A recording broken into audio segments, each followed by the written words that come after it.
ঝিনাইদহ ৪ আসন, যেটা ঝিনাইদহ সদর এবং কালীগঞ্জ থানা নিয়ে, এই আসনে মোহাম্মদ রাশেদ খানকে ধানের শীষ প্রতীকে নির্বাচন করার জন্য মনোনয়ন দেওয়া হচ্ছে। আমার মনে হয় গণ অধিকার পরিষদ থেকে পদত্যাগ করে এসছেন, তাই না?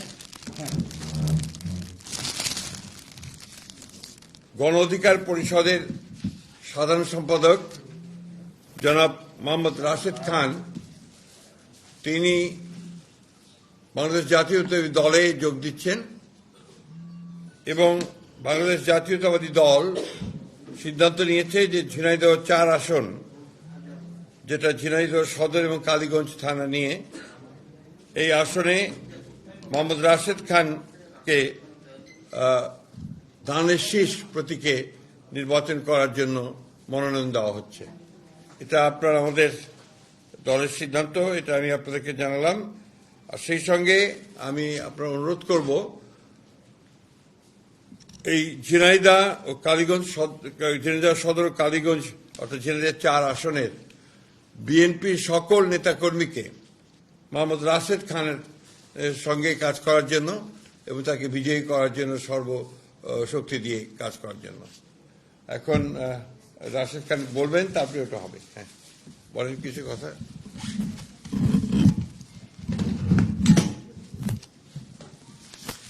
আসসালামু আলাইকুম। বাংলাদেশ জাতীয়তাবাদী দল বিএনপির সংগ্রামী মহাসচিব, তাকে অসংখ্য ধন্যবাদ।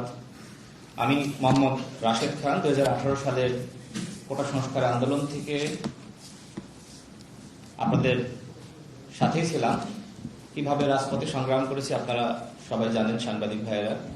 বিশেষ করে জুলাই গণঅভ্যুত্থানের সময় আমার পাশে বিএনপির স্থায়ী কমিটির সদস্য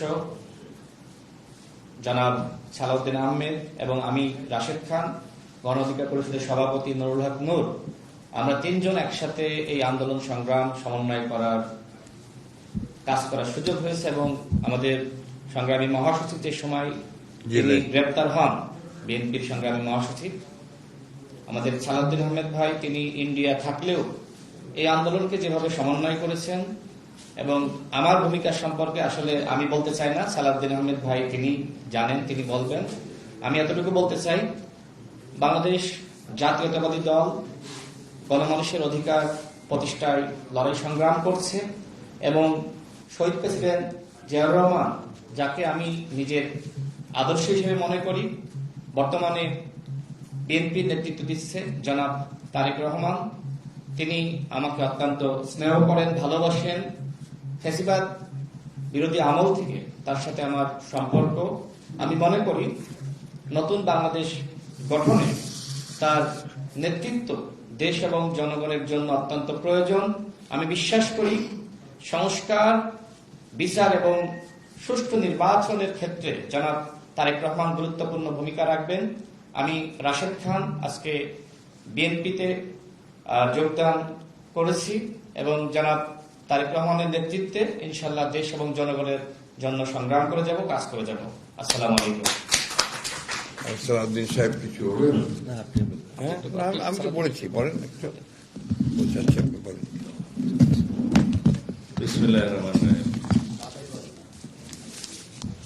জনাব রাশেদ খান, তিনি গণ অধিকার ছাত্র অধিকার পরিষদ থেকে শুরু করে গণ অধিকার পরিষদ পর্যন্ত তার যে যাত্রা এবং বিশ্ববিদ্যালয় কেন্দ্রিক যে ছাত্র আন্দোলন গড়ে উঠেছিল, তার যে সাহসিক ভূমিকা, তাতে দেশের ছাত্র সমাজের দাবি মানতে তৎকালীন স্বৈরাচারী সরকার বাধ্য হয়েছিল।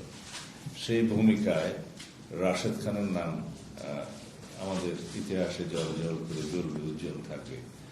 গণ অধিকার পরিষদের সভাপতি নুরুল হক নূর এবং রাশেদ খান বিগত 24-এর ছাত্র গণ অভ্যুত্থানে যে সাহসী ভূমিকা রেখেছে তা আমি জানি, তার মুখেও শুনেছেন, এবং তারা জীবন বাজি রেখে অনেক পদক্ষেপ নিয়েছিল ফ্যাসিবাদ বিরোধী গণতান্ত্রিক আন্দোলনে ফ্যাসিবাদকে হটানোর জন্য।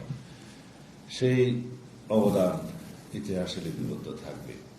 আমরা চাই বর্তমান নতুন প্রজন্মের এরকম আরো অনেক সাবেক ছাত্রনেতা যারা এখনো বয়সে তরুণ, তারা জাতি বিনির্মাণে সঠিকভাবে পদক্ষেপ নিতে পারুক, এবং সেজন্য তাদেরকে জাতীয় সংসদ থেকে শুরু করে সমাজের, রাষ্ট্রের বিভিন্ন স্তরে তারা প্রতিষ্ঠিত হোক, সেটা আমাদের কামনা।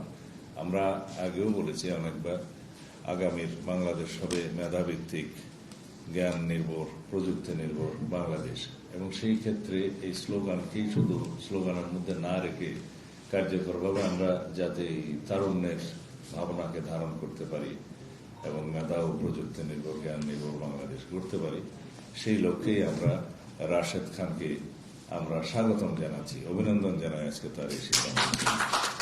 আশা করি রাশেদ খান জনসমর্থন নিয়ে জাতীয় সংসদে প্রতিনিধিত্ব করতে পারবেন ইনশাআল্লাহ।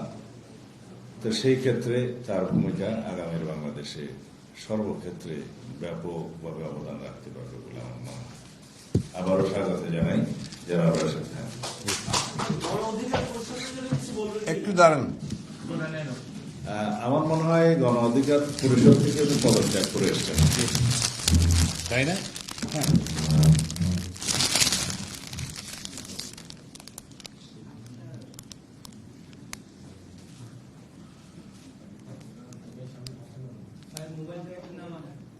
Thank you.